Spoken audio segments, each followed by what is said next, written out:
Welcome back to What's the Big Book Actually Saying? Step 12, Part 2. So, Part 1, we looked at the first section of suggestions in working with others, this Step 12 chapter we have in our big book. And that was what to do prior to having a 12-step conversation with someone who may or may not be suffering from the allergy and the mental obsession. Now we're looking at pages 91 to 96, which focus on what that conversation looks like, that initial critical 12-step conversation. Now, I've had those conversations on the phone when I've had the phone line for AA. I've certainly had 12-step conversations with potential prospective members after meetings.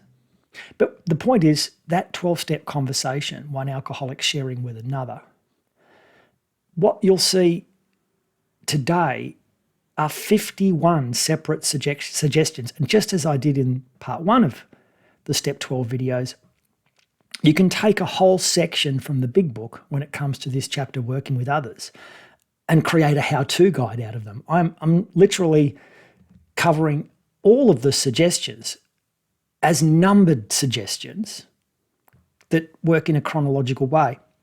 Now, just before we get into it, one more thing.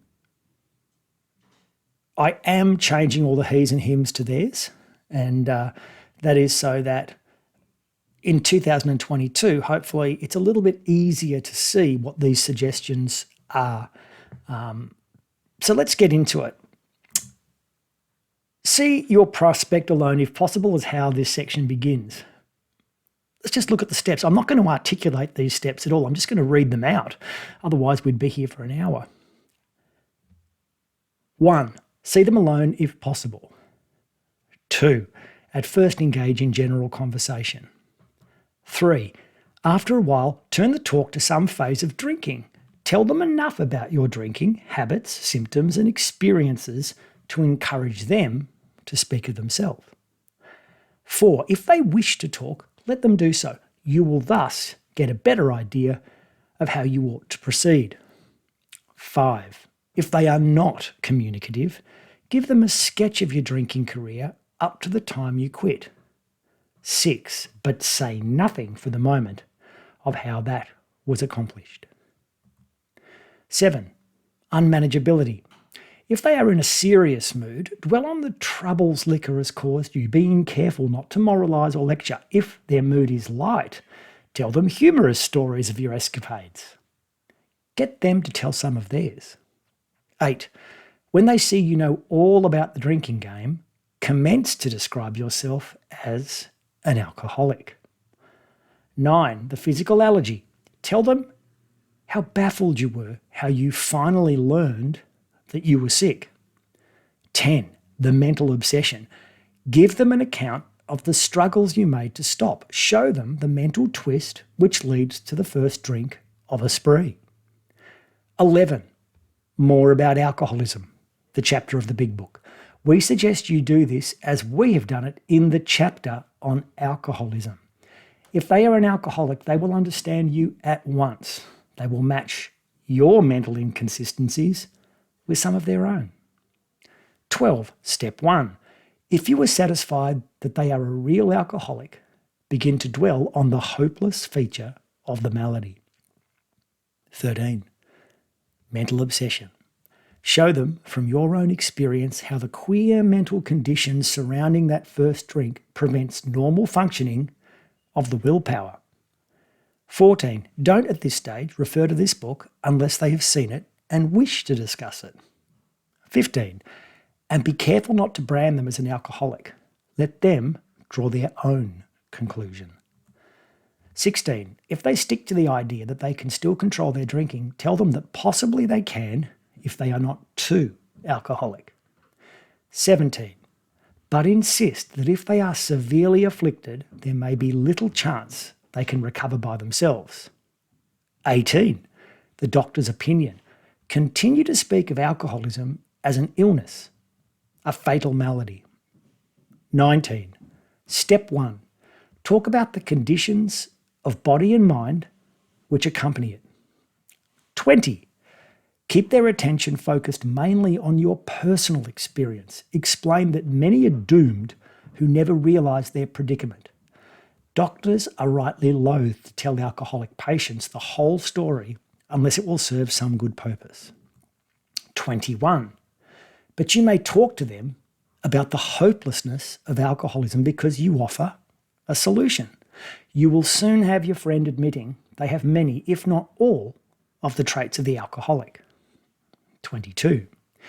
If their own doctor is willing to tell them that they are alcoholics, so much the better.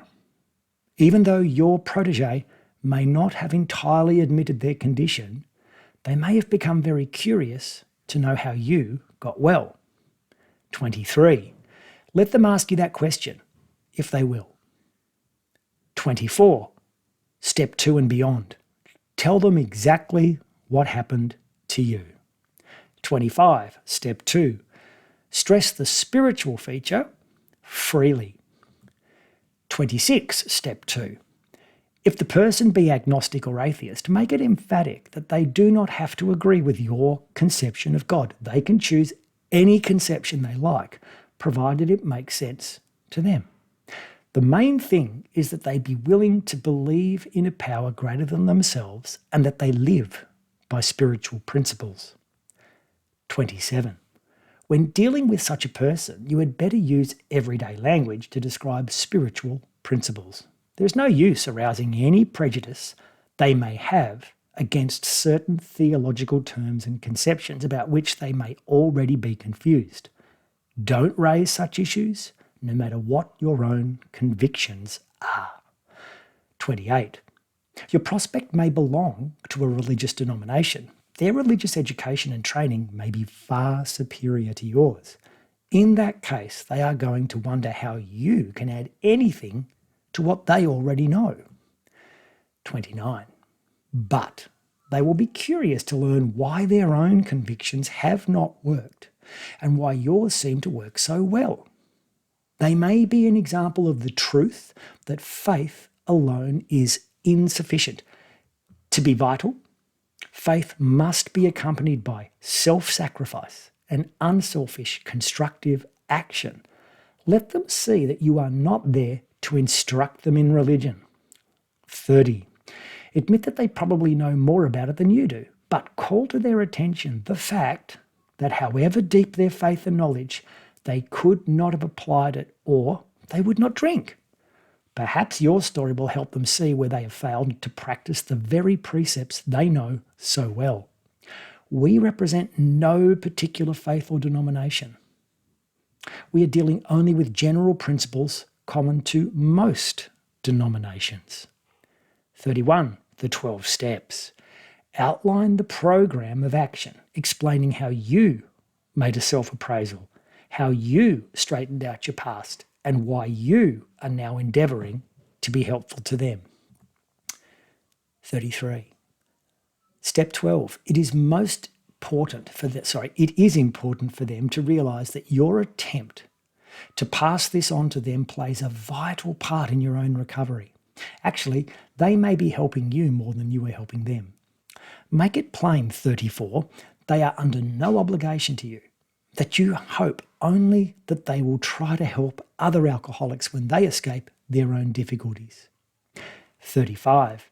Suggest how important it is that they place the welfare of other people ahead of their own. 36. Make it clear that they are not under pressure, that they needn't see you again if they don't want to.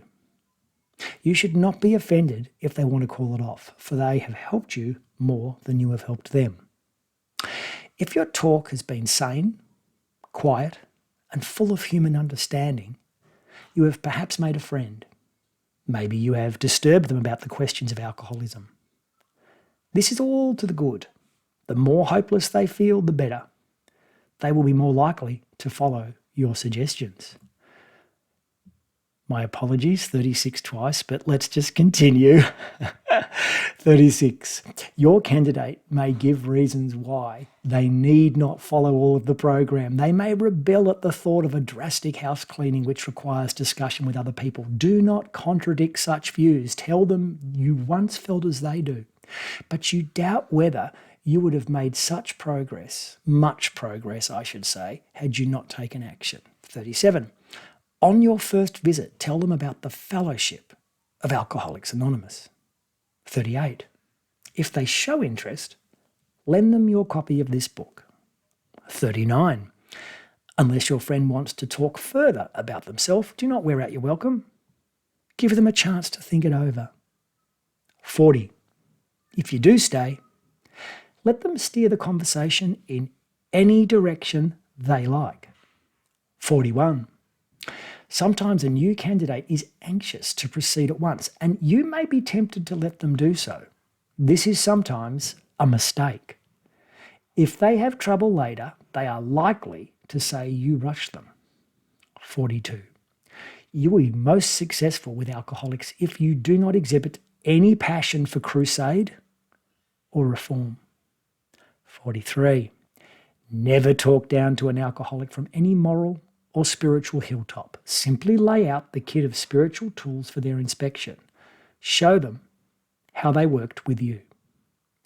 44. Offer them friendship and fellowship. Tell them that if they want to get well, you will do anything to help. 45.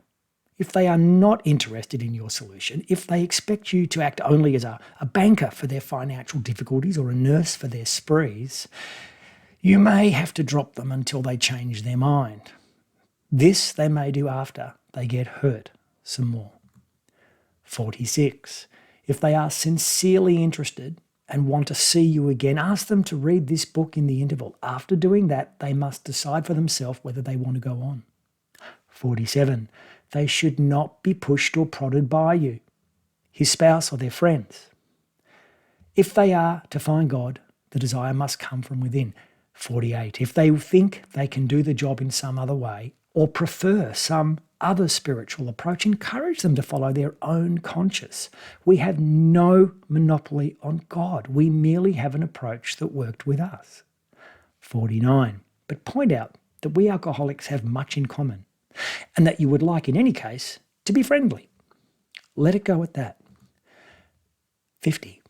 Do not be discouraged if your prospect does not respond at once. Search out another alcoholic and try again.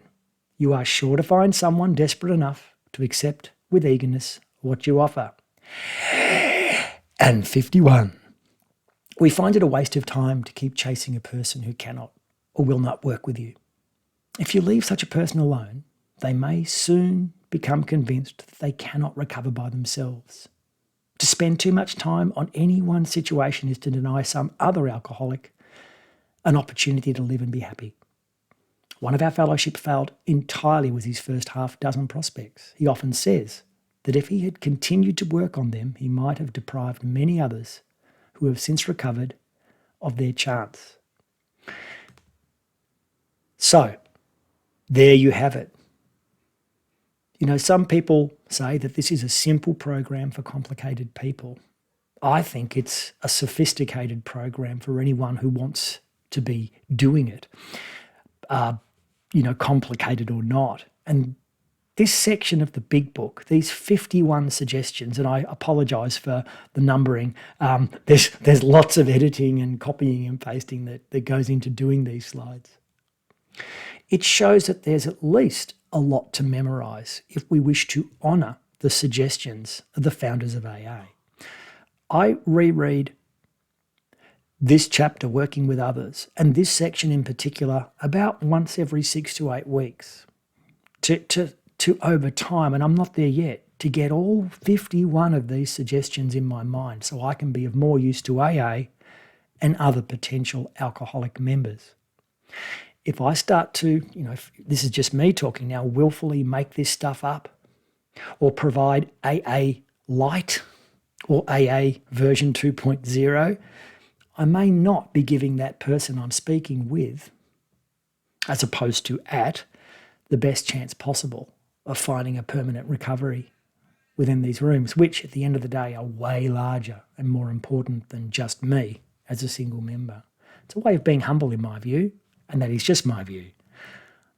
I wonder what your view is after all of that.